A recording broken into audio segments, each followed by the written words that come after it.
മുരിങ്ങക്കോലും കിഴങ്ങും ചട്ടിയിലേക്ക് ഇതുപോലെ ഇട്ട് നോക്കിയിട്ടുണ്ടോ? ശരിക്കും അടിപൊളിയാ. അപ്പൊ ചട്ടിയിലേക്ക് എണ്ണ ഒഴിച്ചു കൊടുത്ത് ചൂടാവുമ്പോൾ 1 ടീസ്പൂൺ കടുക് ഇട്ട് കൊടുത്ത് ഈ കടുകൊന്ന് ചെറുതായി പൊട്ടി വരുമ്പോൾ കുറച്ച് കറിവേപ്പിലയും രണ്ടായി മുറിച്ച കുറച്ച് ചെറിയുള്ളിയും 8-10 വെളുത്തുള്ളിയും എരിവിന് ആവശ്യത്തിന് പച്ചമുളകും ഒരു 3-4 വറ്റൽമുളകും കൂടെ ചേർത്ത് ഒന്ന് ഇളക്കി മൂപ്പിച്ച് ഇതൊന്ന് മൂത്ത് വന്നാൽ നീളത്തിൽ അരിഞ്ഞെടുത്ത 3 കിഴങ്ങും ചെറു കഷ്ണങ്ങളായി രണ്ടായി കീറിയെടുത്ത 3 മുരിങ്ങക്കോലും ചേർത്ത് കുറച്ച് വെള്ളവും ഒഴിച്ചു കൊടുത്ത് ആവശ്യത്തിന് ഉപ്പും 1/2 ടീസ്പൂൺ മഞ്ഞൾപ്പൊടിയും ചേർത്ത് ഇളക്കി യോജിപ്പിച്ച് മൂടി വെച്ച് വേവിക്കാനായിട്ട് വെക്കാം.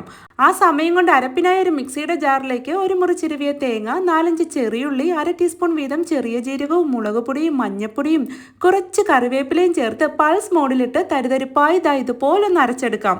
ഈ സമയം കൊണ്ട് നമ്മുടെ മുരിങ്ങക്കോലും കിഴങ്ങും ഒക്കെ നല്ലപോലെ വെന്ത് വന്നിട്ടുണ്ട്. ഇനി ഇതിലേക്ക് നമ്മൾ അരച്ചെടുത്ത തേങ്ങാരപ്പും ചേർത്ത് നന്നായി ഒന്ന് ഇളക്കി മിക്സ് ചെയ്ത് ഉപ്പ് നോക്കി ആവശ്യമെങ്കിൽ ഉപ്പും ചേർത്ത് കുറച്ച് കറിവേപ്പിലയും പച്ച വെളിച്ചെണ്ണയും ചേർത്ത് ഇളക്കി യോജിപ്പിച്ചെടുത്താൽ നല്ല അസാധ്യ രുചിയിൽ ഒരു അടിപൊളി മുരിങ്ങക്കോല് കിഴങ്ങ് തോരൻ റെഡി.